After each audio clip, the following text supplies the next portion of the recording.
Good evening. Hello. I'm Pam Franks. I'm the class of 1956 director of the Williams College Museum of Art, and I am delighted to welcome you all to the Williams College Museum of Art for this year's Plonsker Lecture in Contemporary Art with Cara Romero. We respectfully acknowledge that Williams College stands on the ancestral homelands of the Stockbridge-Munsee Mohicans, who are the indigenous people of the region now called Williamstown. Following tremendous hardship after being forced from their valued homelands, they continued as a sovereign tribal nation in Wisconsin, which is where they reside today. We pay honor and respect to their ancestors past and present as we commit to building a more inclusive and equitable space for all. Thank you. The Plonsker Family Lecture Series in Contemporary Art, established in 1994 by Madeleine Plonsker, Harvey Plonsker, class of 1961, and their son Ted Plonsker, class of 1986, examines current issues in contemporary art. Past lecturers have included Trevor Poglin, Kentura Davis, Linda Benglis, Carrie James Marshall, and Jessica Stockholder, among many others. Now, in its 28th year, we are delighted to have Harvey and Madeleine here with us tonight, and we're grateful to each of you for joining us online. We are also so very grateful to the Plonsker family for their many gifts of art in recent years, including a suite of prints by Goya, early 20th century photographs by Alfred Stieglitz and Edward Steichen, work by Ana Mendieta, just to name a few. And now, an endowed fund for photography acquisitions, this new fund will allow WICMA to continue to expand its photography collection with important works by historical figures and contemporary artists. Thank you so much, Madeleine and Harvey. It is my true pleasure to introduce and to welcome Cara Romero as our distinguished lecturer this evening. As an enrolled citizen of the Chemehuevi Indian Tribe, Cara was raised between contrasting settings: the rural Chemehuevi reservation in Mojave Desert, California, and the urban sprawl of Houston, Texas. Cara's identity informs her photography, a blend of fine art and editorial work shaped by years of study and a visceral approach to representing indigenous and non-indigenous cultural memory, collective history, and lived experiences from a Native American female perspective. As an undergraduate at the University of Houston, Cara pursued a degree in cultural anthropology. Disillusioned, however, by academic and media portrayals of Native Americans as bygone, she realized that making photographs could do more than anthropology did in words, a realization that led to a shift in medium. Since 1998, Cara's expansive oeuvre has been informed by formal training in film, digital, fine art, and commercial photography. By staging theatrical compositions infused with dramatic color, she takes on the role of storyteller, using contemporary photography techniques to depict the modernity of Native peoples, illuminating indigenous worldviews and aspects of supernaturalism in everyday life. Maintaining a studio in Santa Fe, New Mexico, Cara regularly participates in Native American art fairs and panel discussions and was featured in PBS's Craft in America in 2019. Her award-winning work is included in many public and private collections internationally, and we are deeply honored to hold 2 Romero photographs in our collection, one of which is currently featured in the exhibition Sweaty Concepts. Cara travels between Santa Fe and the Chemehuevi Valley Indian Reservation, where she maintains close ties to her tribal community and ancestral homelands. Cara, it has been wonderful having you on campus the past few days, meeting with students and faculty, spending time at WICMA and at our partner museums in the region, and learning from you. On behalf of everyone present virtually and in person, thank you for being with us and sharing with us on this special occasion. We're thrilled to encounter more of your work and to learn more about your artistic practice tonight. Welcome.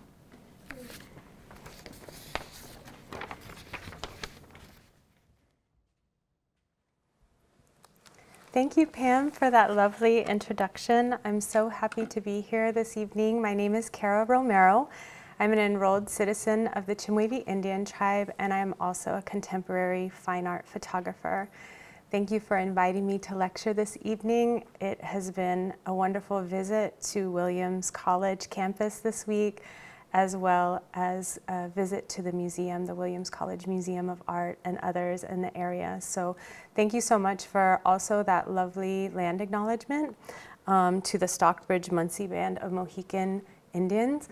It is a beautiful landscape that we enjoy here in Williams, and it is a special delight to be here in the autumn season.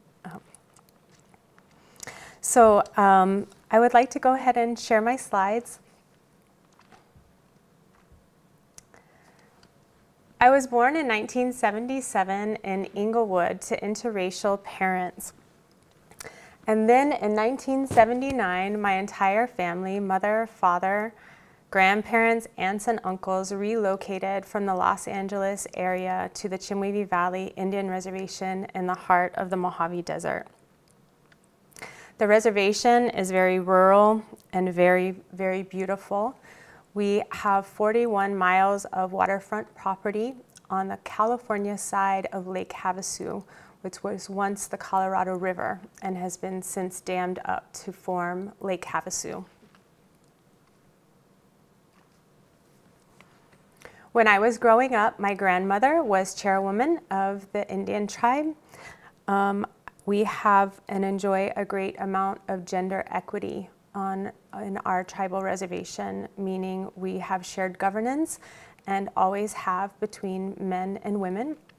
All that to say, I grew up around a lot of very strong women and was always taught that we could speak up.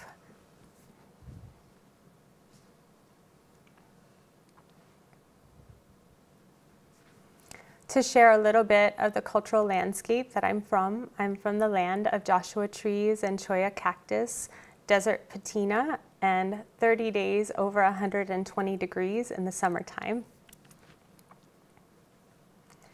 Chemehuevis are known throughout history as some of the greatest and finest basket weavers of the Great Basin of California. I also grew up, like many from our community, basket weaving in the summers.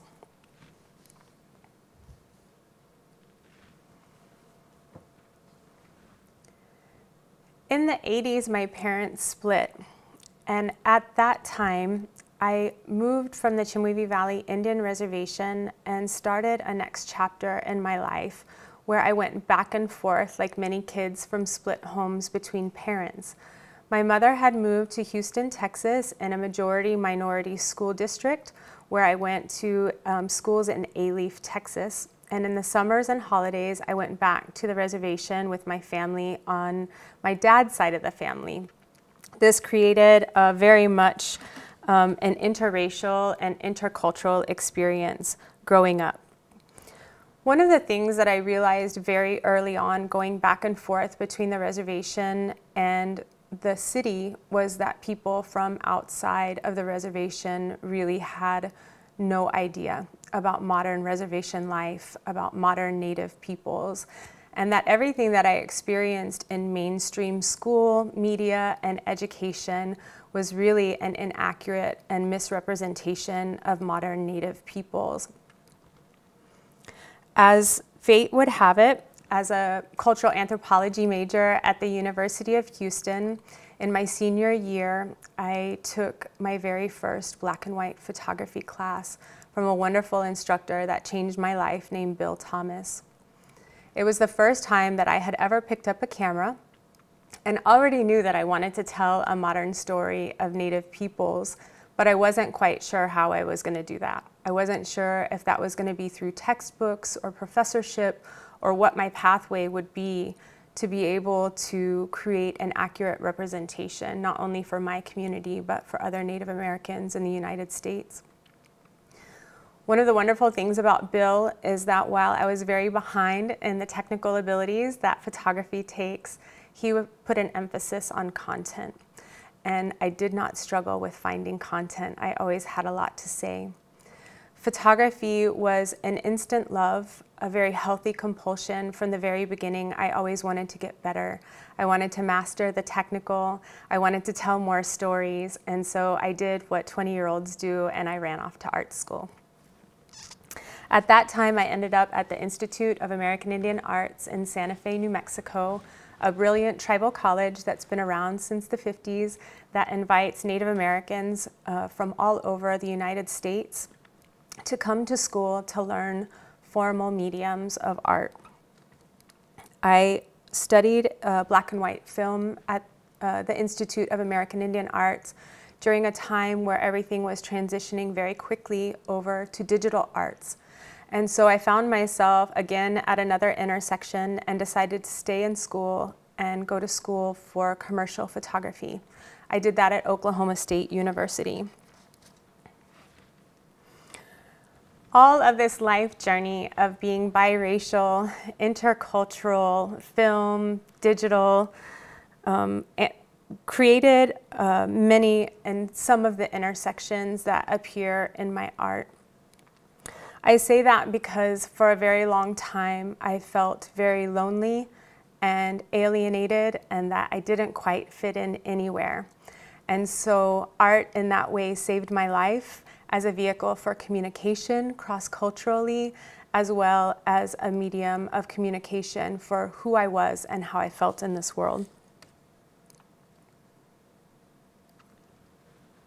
This very first image I would like to show you is an autobiographical piece called Jackrabbit and Cottontail. This is very much a sense of the place that I am from and the upbringing that I have had along the Colorado River in California. This piece brings together the mythos of our tribe. You have a mixed race woman with two young boys, representative of my own two children. Jackrabbit and Cottontail in our tribe are the warrior twins from our mythos. In our mythos, the warrior twins, Jackrabbit and Cottontail, make the world habitable for the first humans. And in this way, the two boys representing my own two boys, making the world habitable for self. The image is also colored in what we would call 60s and 70s bad film. So it's meant to look a little purple in the blacks and rosy and warm. And that is indicative of the shoebox of photos that I grew up with in the 60s. We have a lot of off-roading on our reservation, and so you see the 1968 Volkswagen Baja show up. All of this was kind of a first exploration for me into these ideas of time and space and place, as well as absence and presence. So this idea of how things can exist all at once and how we can bring our indigeneity through time, and how we don't necessarily think in terms of linear time, and again, how everything can exist at once. I've broken the work up into what I feel like are themes that emerge in the work over the last decade, and something that is certainly incredibly important is this idea of both cultural landscape and ontological ties to the landscape. So this idea as Native peoples, areas where our bones come from, areas where we feel inseparable from our landscape, inseparable from our ecology, ideas of reciprocity, of fitting into the ecosystem, of caring for the ecosystem. And this is something that is incredibly important for me to express my love for the Mojave Desert. This piece is called Sand and Stone and tells a story both of that inseparableness from the landscape, from Mother Earth, from woman, as well as a story of mythos from our tribe and how our creator is woman and makes the land from her body. And also is just an incredible sensory experience to what we have out in the Mojave Desert with the sand and the stone. Also, being from the shoreline of the Colorado River and the importance of the water, The theme of water comes up in my photography often as a way to, again, show our ontological ties to our landscape and to our elements around us. This piece is called For the Cahuilla. In Southern California and throughout our cultural landscape, we are known for bird singing. It is a ceremony that begins at sundown. So this particular moment in the evening is a very special moment to Southern California peoples. And so this is a giant Joshua tree in a very special place where I'm from, highlighting a very special moment in the day when we all begin to sing. This piece is called Puha and shows 4 bird singers, 4 children bird singers from our reservation, engaging in cultural practice, in the transmission of culture, and emphasizing the importance of the transmission of culture from elder to children. Again, taking at that very special time of day and in silhouette. And a couple more fun ones to give an idea of cultural landscape of where I'm from. This is my dad's backyard and his Cadillac, affectionately known as Shameless. And the same 4 boys, they're nephews from my reservation. In the front is Kiani. Curtis is over the windshield. You have John hanging out the side and Winka's in the back.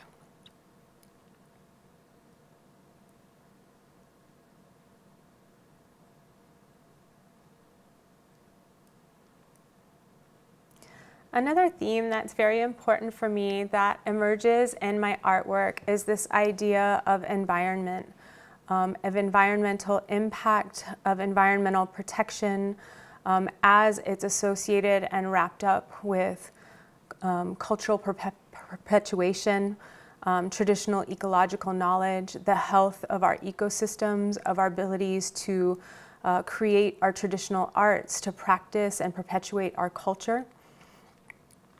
This first piece in this particular section is called Water Memories. And Water Memories was created in 2015 as a response to both historical, present, and future flooding.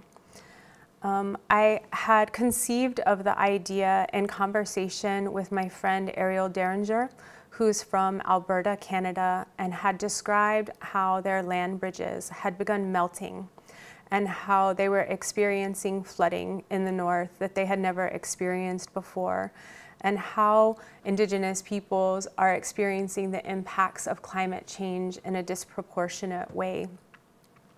That was where the idea was conceived, and as the idea stayed with me, I began to learn and know of more stories where climate change was beginning to affect our communities. Flooding where it never flooded before due to erosion from wildfires. And so I also began to think about historic flooding and how our tribe had been flooded out of our ancestral valley in the name of hydroelectric energy. So I created the series Water Memory with friends and family from tribes like mine that had either been historically, presently, or in the future affected by flooding.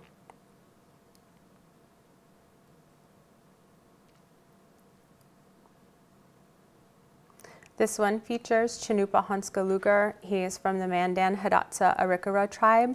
Like mine, like my tribe, they were also flooded out of their ancestral homelands to form Lake Sacagawea, displacing the tribe up on a chunk of clay where they then found oil. These images were photographed underwater in a swimming pool. The next series of photographs are from the Desert X Biennial that took place in Coachella Valley in 2019. The call to the 25 international artists for the Desert X Biennial is a response to the landscape I was the first artist that had ever been invited that was Indigenous to Coachella Valley. So it was a very high honor and also a very high responsibility to represent not only my own tribe, but the shared ancestral homelands of the Chemehuevi, Serrano, Cahuilla, and Mojave people. I wanted to create an Indigenous response not only to landscape, but also to political landscape, cultural landscape, and environmental development in the area. So there was a series of billboards that I took over in 2019 and invited the 4 nephews from my reservation to participate in being representatives not only of themselves, but also of the idea that there is no linear time and space. So they're representative of time travelers appearing in the shared landscape of Coachella Valley. This one is called Kiani.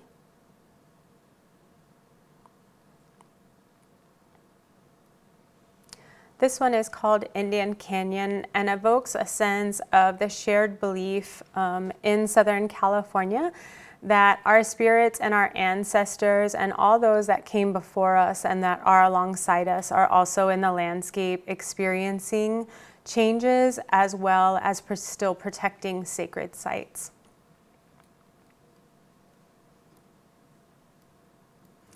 Given the opportunity to advertise, I chose to advertise love and anti-wall messaging in a billboard, Coachella being home to a very large migrant population, and most of the tribes in the Southwest also have lineage from both sides of a pre-colonial border.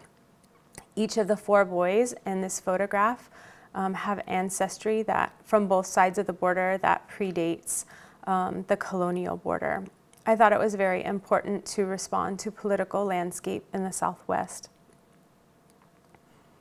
And finally in this series we have Evolvers, which also belongs to the WICMA collection. Evolvers is a response to race, class, and infrastructure, to development of all big energy in the ancestral homelands of Indigenous peoples. It's very fun and it's very playful and it's meant to bring you in, but then it's also meant for you to take a pause and consider that Indigenous landscapes, while seemingly empty to settler colonials, actually have a long, rich history, a long, rich Indigenous history, not only of occupation, but of animals, flora, and fauna. The wind turbines are an iconic scene in Southern California, and so I thought it was a really important moment to respond to the development of big wind and big energy. We are experiencing the largest land grab in U.S. history for renewable energy in the Mojave Desert. The Mojave Desert is not an empty landscape, but is actually the 2nd most biodiverse area in the world. So this piece, Evolvers, both evokes this sense of embracing renewable energy, but a rejection of development of big energy with the same emphasis on environmental racism and displacement of Indigenous peoples or peoples of color in the name of that development. Somebody had asked what they look like up on the billboards, and so I thought I would include these.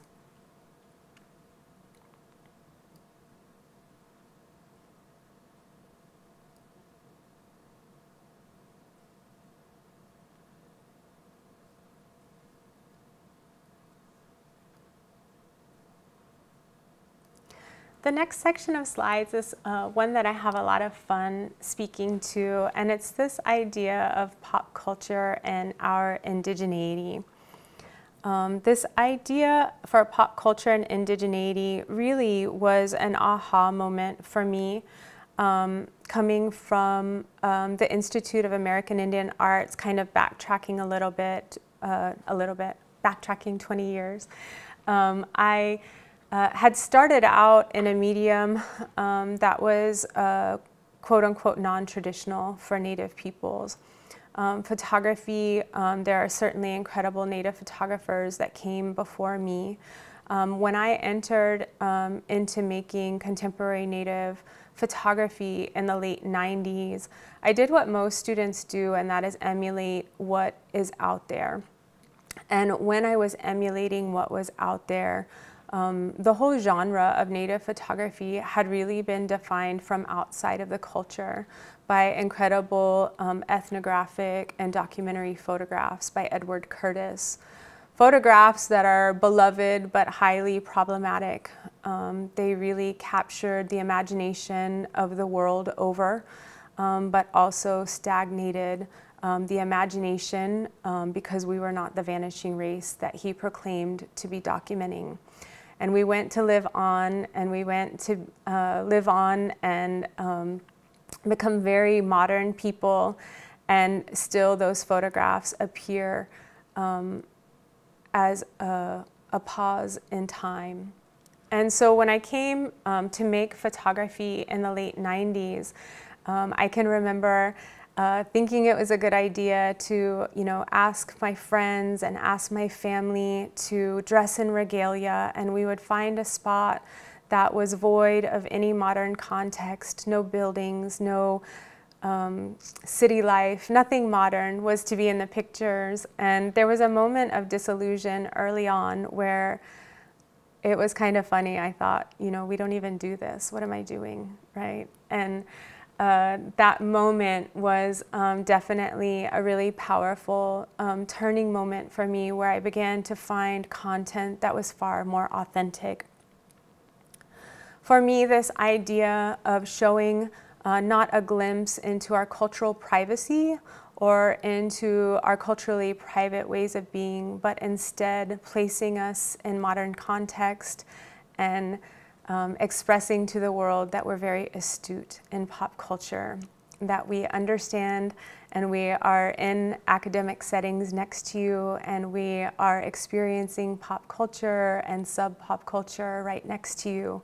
Has become really important and really true to self, and really true to a lot of my friends and family that participate in these photographs. This one is called Last Indian Market and features 13 very well-known, world-renowned artists. From left to right, there's Chris Eyre, the director of Smoke Signals, Amber Dawn Barerobe, an art historian and fashionista of Santa Fe. Kenneth Johnson is a Seminole jeweler. Diego Romero, self-cast as Judas. That is Darren Vigil Gray, an incredible Apache painter. Kathleen Wall, a Jemez ceramicist. Marcus Ammerman, incredible performance artist and multimedia artist as Buffalo Man. And Marian Denapaw, Okeowinge jeweler.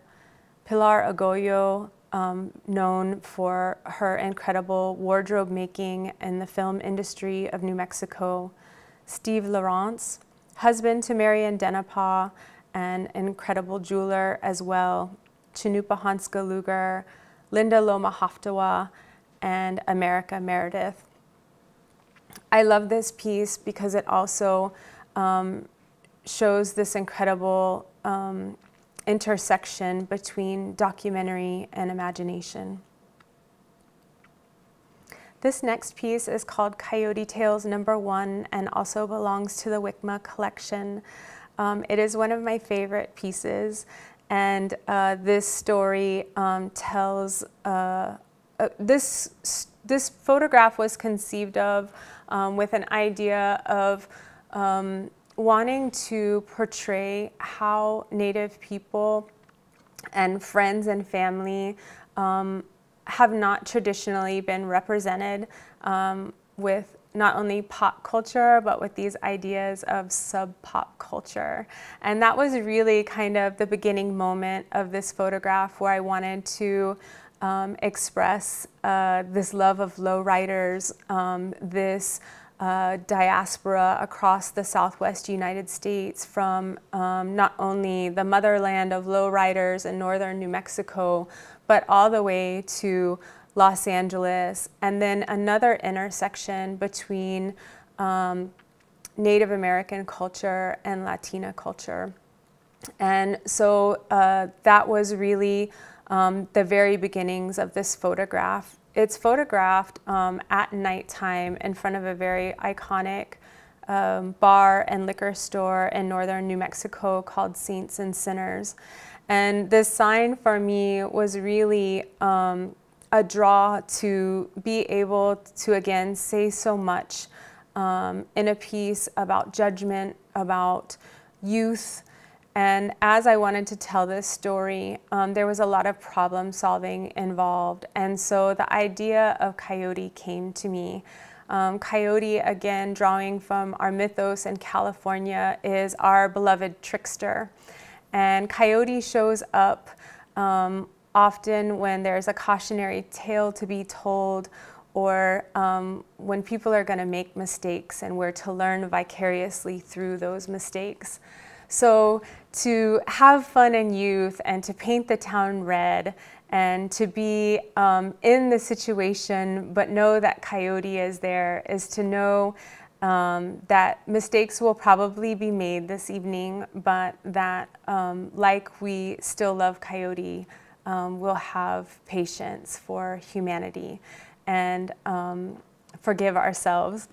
The two women in the portrait look very well aware of the situation that they're in, and I just love this piece. It's got a lot of sense of humor about it and a lot of this idea of who decides who's the saint and who's the sinner. This next piece is called TV Indians. This piece was conceived of first from this idea of new ruins in the landscape and a response to the landscape of the Southwest as well. We have a lot of structural ruins in New Mexico. And so I wanted to speak a little bit to that, but also to this idea of American consumerism and new ruins in the landscape. So the idea to have these TVs in the landscape was at the beginning of conceiving of this idea. And then from left to right, it's friends and family. It's my daughter, Cricket, on the far left, Ka Fawell, who shows up in several of my photographs, my son, Santiago Romero, and Dina DeVore, who was also in the last photograph as well. Ka and Dina were both in Coyote Tales, having a lot of fun telling stories together. This piece, I think if I were to describe it in one sentence, I would say it's a postmodern response to Curtis. It's this idea of what I was talking about earlier about natives in regalia with no modern context, but bringing that all back into context. And it is purposefully taken to sepia tone in the same fashion as those older photographs, but definitely made to be contemporary. On each of the TVs is a response to how we've been portrayed in the media over the last 50, 60 years. You have everybody from Billy Jack to Iron Eyes Cody, who is not native, to Smoke Signals, to Dances with Wolves, to Little Big Man, Lone Ranger, and Tonto, bringing to the audience this idea to kind of escape into the photograph and find their own subconscious, and it's definitely a very surreal landscape, but also is very nuanced in the sense that you can see the stark contrast between how we're portrayed in the media and how we look in real life. I would take it one step further and say it's nuanced in the sense that everything on the TVs, while somewhat problematic, is also somewhat beloved. So Diego and I had a really wonderful time picking the images that would be on the TV, the relevant ways that we were portrayed in the media that we remember very clearly growing up, hoping that other Native people would be able to see that nuance as well. This one you can see, it's called the 17-Mile Road and is most certainly a homage to the famous Abbey Road photograph of the Beatles. You can see the making of this one in the PBS Craft in America. And this is the very long, very rural road into our reservation. And again, just that really, sweet, comical idea of reinforcing our place in modern society and our understanding of pop culture and being represented alongside and within. And the next two pieces are more recent pieces. This is Golga. This is taken in an industrial warehouse with a snow machine and a fog machine, and bringing it into really modern context, but creating this environment during the pandemic, both of us very far away from home, and borrowing a pair of 120-year-old snow goggles from his tribe from the Coe Foundation. And it was the first opportunity that he had ever had to touch and to be with an object from his own tribe from that far back, and blending it with all of his incredible traditional ecological knowledge, the indigenous science of the regalia that he makes from his tribe, the Yupik tribe. Again, emphasizing the importance of traditional ecological knowledge and regalia making techniques and the perpetuation of that culture into modern times. This is a photograph of my daughter, Cricket, and this was a collaboration between myself and Leah Matafrawa, one of the most celebrated regalia makers in California. She is astute in all the indigenous science of making the arts of California First Peoples, and she has incorporated those techniques to make a modern, all-indigenous dancewear for my daughter, who is a dancer at New Mexico School for the Arts. So her Russian skirt is made from willow bark. Her corset is made from thousands of hand-sewn feathers as well as hand-cut abalone. The straps are made of tule cordage. She's wearing olivella shells, and her pink ballet shoes were painted with red ochre. This next series of photographs is this idea of decolonizing self-image through matriarchy and transforming the power of women. This idea that it's a very subtle but very powerful shift to have a Native woman behind the camera telling the story of Native women. Being from a tribe where women are so important and hold such central, strong roles to our tribe, it's very natural for me to want to show not only the power and strength of Native women, but certainly counter other photographic portrayals of women from within our culture. One of the ways that I do that is that each of the photographs is not named Hopi Maiden or Dene Woman. Each of them are entitled the woman's name, each one giving agency to the woman who's photographed and telling a story that's very unique to her identity. So very, very heavy on the editorial, very, very careful with portrayal, with giving agency to the woman that's photographed, and most certainly a reclamation of body from ideas of being othered in American society as women of color to a heightened and elevated status of the supernatural, of having medicine, of bringing power, of bringing stories through thousands of years. This is an image of Ka, and it appeared in the Hearts of Our People show with the Minneapolis Institute of Arts first, and then traveled. Ka, I've mentioned before, is in my photographs. She is a wonderful friend and a wonderful human being. This tells the story of Clay Woman and how the mythos of Clay Woman has been passed down to Ka through thousands of years. She is a contemporary clay artist from Santa Clara. She is painted in clay and then has a second photograph of a Mesa Verde vessel overlaid on her skin, and her hair is captured at 1/8,000th of a second. This one is Nikki.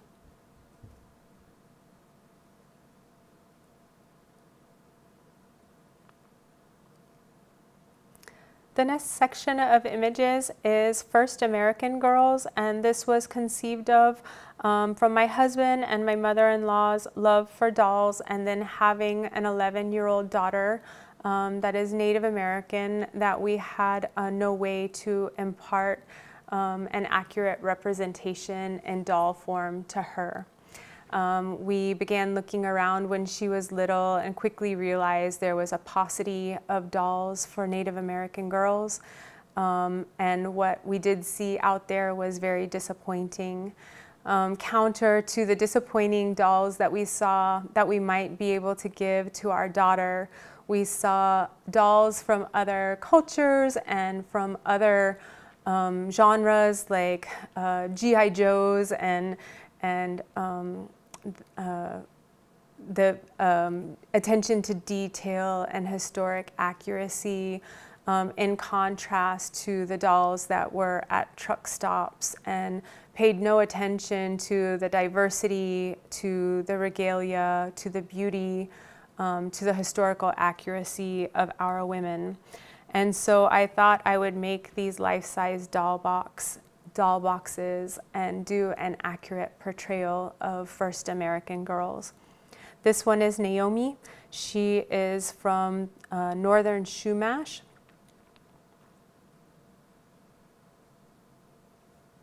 She is surrounded by the cultural accoutrement of her tribe, and each of these also pays close attention to the vernacular of all of the different tribes. It's an ongoing series that's really heavy on the collaboration. It's become a real intergenerational staging and production where mothers and grandmothers and daughters help to design the boxes and what they're going to be featured with. This one is Wakia. She is Kiowa and Comanche and appears in a traditional southern buckskin dress.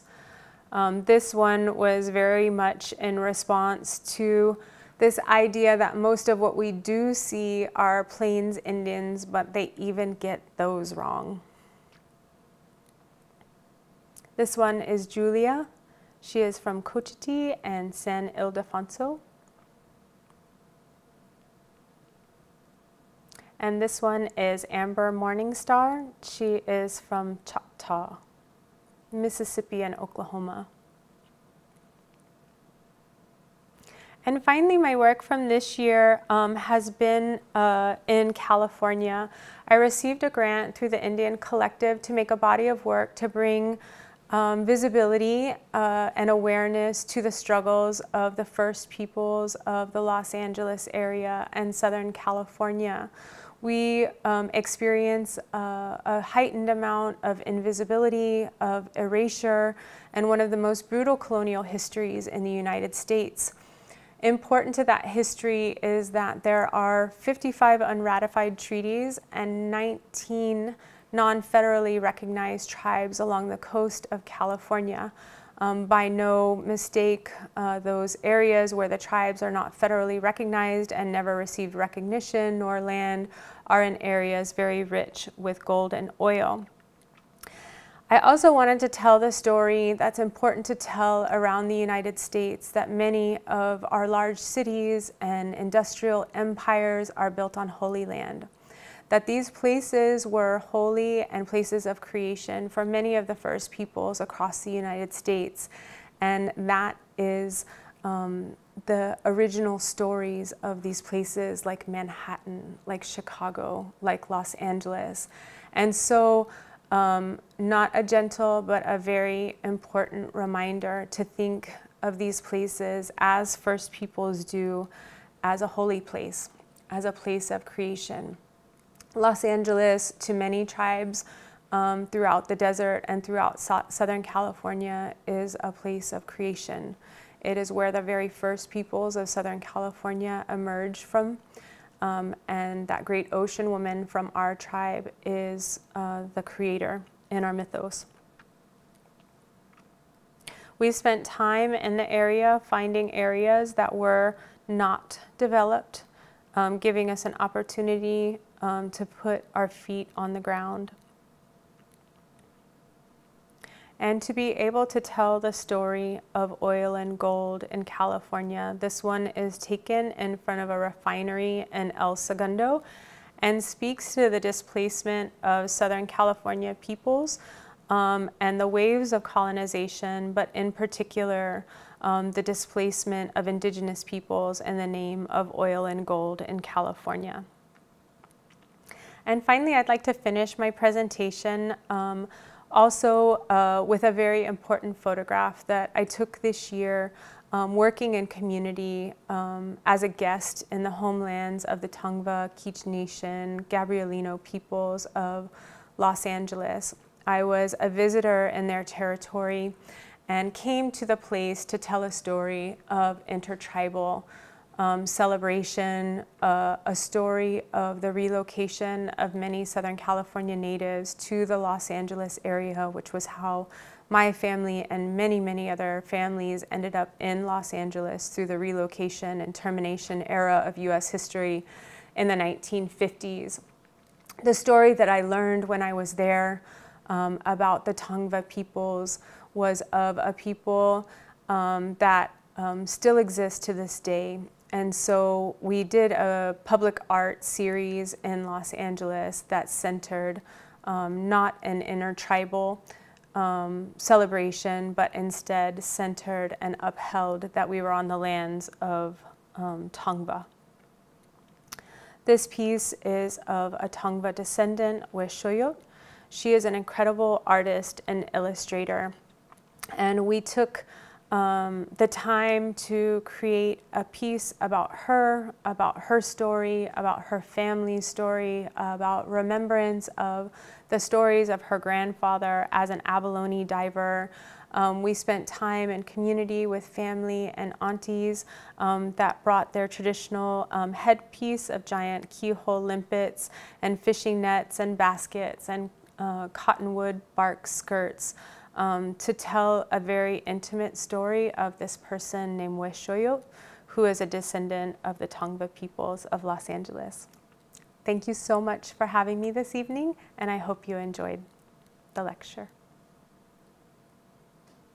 That was so moving, and thank you so much for so generously sharing your process, your practice, and everything that's so important to you and making it available to us and so important to us. Thank you. Thank you.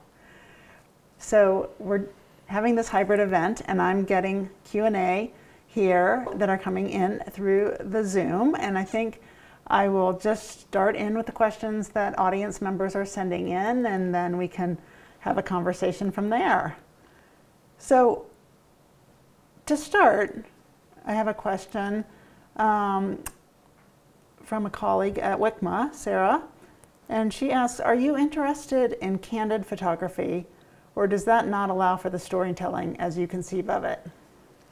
I am interested in candid photography, and I think that that's a great question. That was definitely something that I did starting out. It was more photojournalistic and walking around with my camera. And then I became a mom. And this idea of leaving and going on a journey or to do a documentary project got further and further out of reach. And so this idea of producing and staging my photographs really began in my imagination and really became a product of being a mom and wanting to still create work and still having ideas all the time, but only having concise moments to be able to produce a piece of art.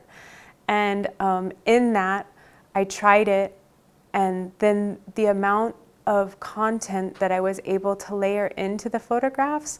They start in sketchbooks, and they build into this moment of production where then there's also a little jazz that happens on the production. I fell in love with it. And so that really came to be, my oldest son is 15 now, that really came to be a product of my journey. And one that I fell in love with and feel like I can truly express lots of ideas with. But I do think that artists emerge in all kinds of areas of strength in the photographic industry. And so I enjoy candid photography, but it's not something that I do a lot of anymore. Follow-up question from me is whether your engagement with or your way of approaching storytelling changed as you became a mom, and were no doubt sharing stories with your children in different ways. Did that? I think they continue to become more thoughtful as I understand collaboration with participants and community.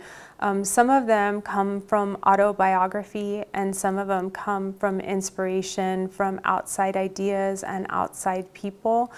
And so I think only that I've gotten better at it and continue.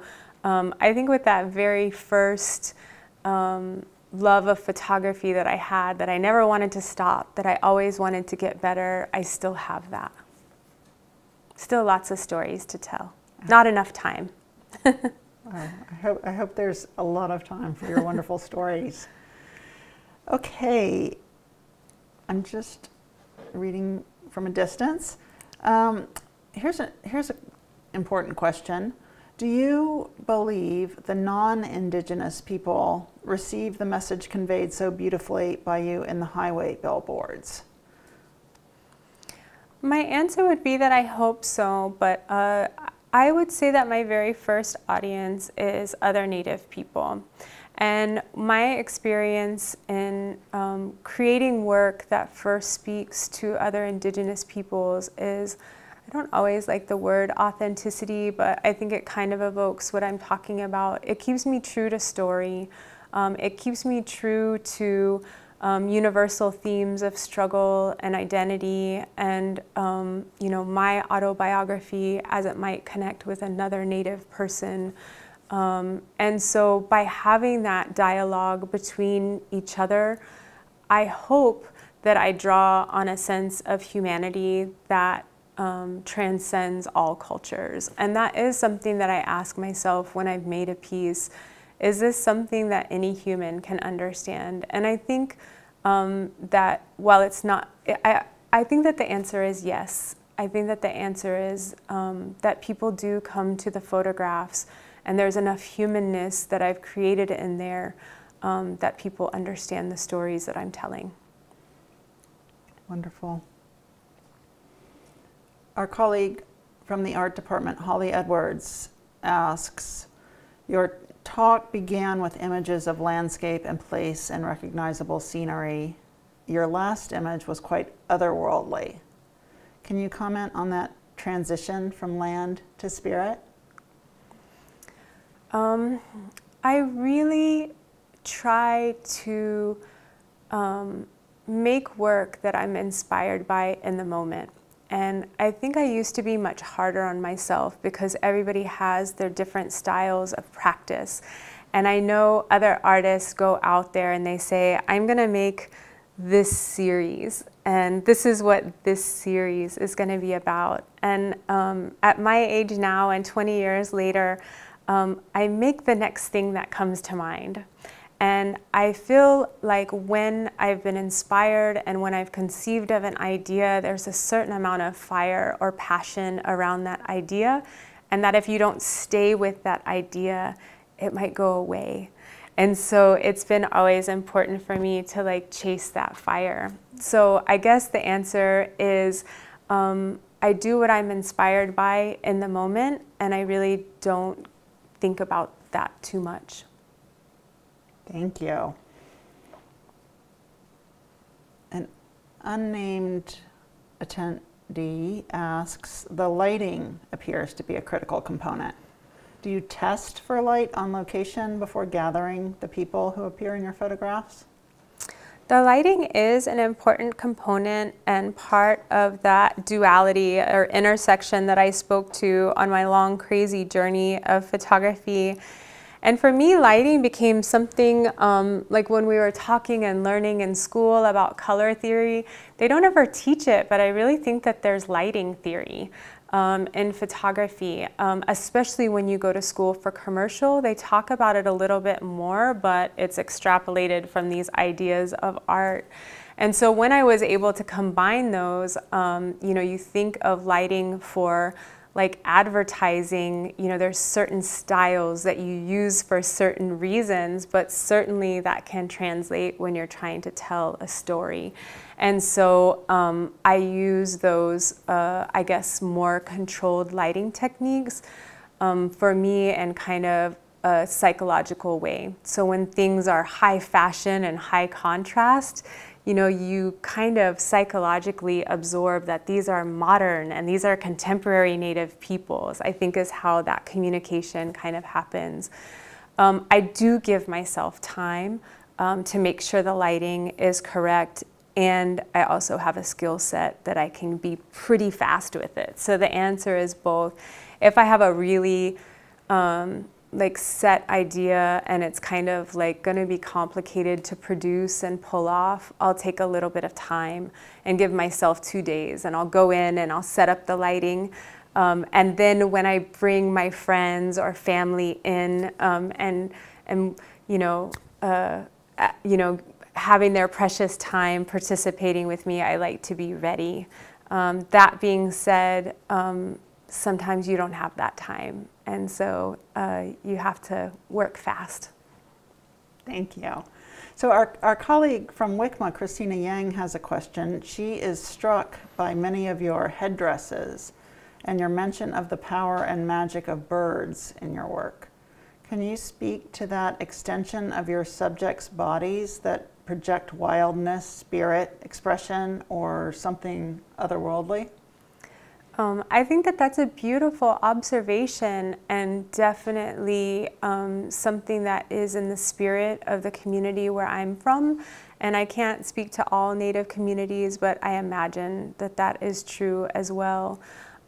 In those ideas of being part of the ecosystem, there's also a great reverence, a great reverence for nature and for animals. And oftentimes in our stories of upbringing, the animals are the teachers, right? And so from our communities and from many of the stories that we sing, the animals have teachings that teach you how to be a good person and how to live, and you know, how to be the difference between right and wrong. And I think it's probably only natural that when you love your ecosystem so much that, you know, the smallest shell and the smallest feather become of high value and high importance, and then, you know, we embellish ourselves with those objects that, you know, remind us of the most important beings in our ecosystem. Wonderful, thank you. I think we have time for just a couple more questions. Luther Tunis asked, you mentioned the theme of transferring culture to the next generation, and some of the photographs show children. Are you also interested in photographing previous generations and their stories? I would say absolutely and yes. I don't know that that opportunity has come to me just yet, but I do think that that would be an incredible journey. So. Well, we'll look forward to that. And along those lines, can you share anything about what you're working on now, or what we might have to look forward to next? Yes, I am really excited to be working on a series of narratives, of stories in Americana. And they're really in a response to several things. One, you know, with museums for the first time desegregating and incorporating Native art into American collections, that brings like such a moment for Native American artists to be included in the long arc of American history. as a continuous culture, as a continuous people creating, right? So this incredibly powerful moment.